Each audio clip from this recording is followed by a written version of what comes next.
Donc j'ai eu l'impression comme si effectivement c'était toujours ce mouvement de guérison, ces grâces qui viennent continuer de laver, de nous envelopper et de nous offrir la vie et de continuer à nous ouvrir.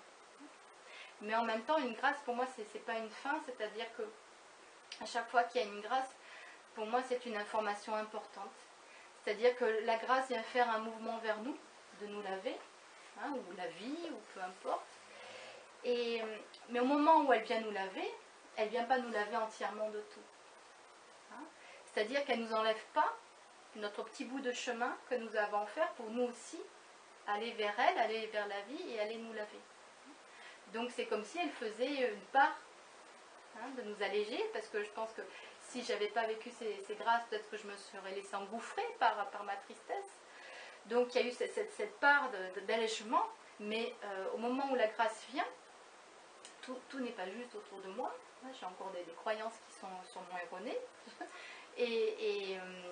Donc j'ai aussi, moi, à rentrer en responsabilité face à cette grâce qui vient et qui se dépose à l'intérieur et qui s'offre. Et donc à moi d'aller vers elle et d'observer dans ma vie finalement qu'est-ce que j'ai à laver moi-même. Qu'est-ce que véritablement je dois me libérer, qu'est-ce que j'ai encore à abandonner.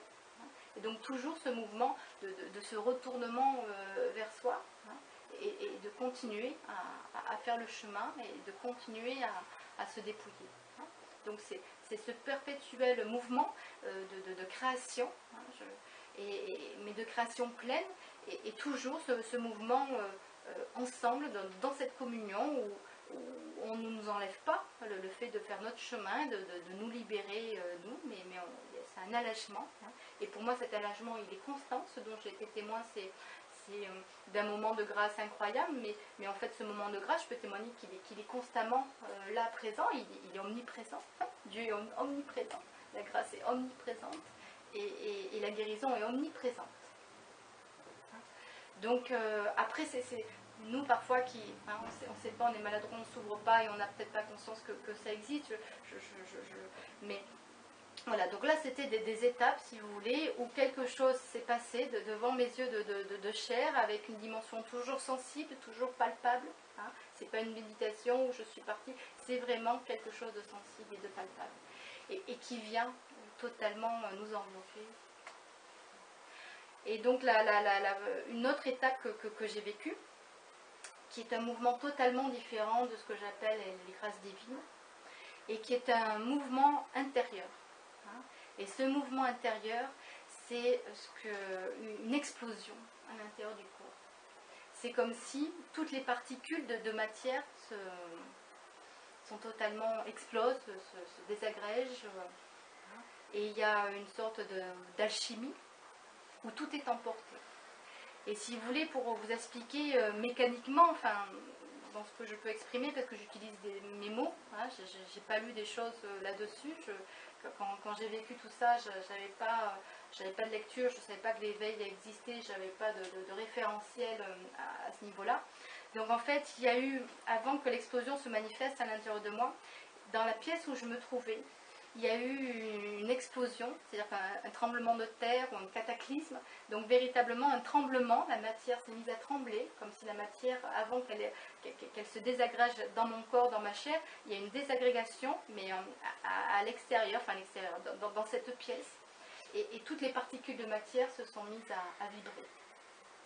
Et à l'instant où les particules de matière se sont mises à vibrer, pof, ça s'est passé à l'intérieur de moi, comme un Big Bang, voilà, un cataclysme, mais comment dire, c'est pas un cataclysme, comment dire, il n'y a pas de peur à avoir, parce que du coup c'est le retour à nos origines, le retour à la création, et ce qu'on vit à cet instant-là, c'est finalement tout ce qui habite en nous, tout ce qui fait partie d'un cycle totalement universel, hein, et tout ce que nous sommes amenés à vivre. Hein. Donc finalement c'est quelque chose lié à une reconnaissance, enfin, c'est pas une reconnaissance parce qu'en fait on sait, on sait pas. Hein. Mais c'est juste que c'est quelque chose qui finalement existe depuis le début des temps. Et donc c'est ces moments où cette explosion de la matière s'est passée, donc à chaque fois tout se passe dans la chair, hein, Et tout ce qui faisait ce que je croyais être Carole, tout ça s'est effondré, tout ça. Et j'ai été transportée, et je me suis retrouvée dans le néant. Donc là, c'est pas une expérience de l'amour comme je l'ai décrit plus tôt, c'est vraiment une expression et une expérience au-delà de tout. On n'est plus dans cette dimension ni de joie, ni d'amour. C'est se retrouver dans le néant, ou dans le cosmos, ou dans l'univers, ou aux origines, au retour à la source. J'utilise plusieurs mots parce qu'il n'y a pas qu'un mot, parce que chacun a son référentiel, ou se retrouver dans l'infini. Voilà, c'est très difficile à décrire, mais vraiment le mot infini, c'est à la fois palpable et pas palpable, mais c'est voilà, le cosmos, le néant, mais pas un néant vide, hein, c'est quelque chose qui est totalement plein. Et donc, on est précipité, voilà. Et quand cette manifestation arrive, au retour de cette expérience, comment dire, tout s'est éveillé, tout s'est élevé, et tout notre être est rentré dans quelque chose de totalement différent. Donc Carole est toujours là, mais c'est juste que ce qui lui a été donné de voir était l'infini. Donc la conscience a été modifiée, le corps a été modifié, donc tous les paramètres à l'intérieur de moi ont été modifiés. Et pour moi, c'était véritablement ce qu'on appelle redevenir vivant. Et donc du coup, mon corps est redevenu vivant. C'est vraiment cette expérience du vivant. Et donc mon corps et tout, donc du coup je me suis mise à vivre dans le vivant.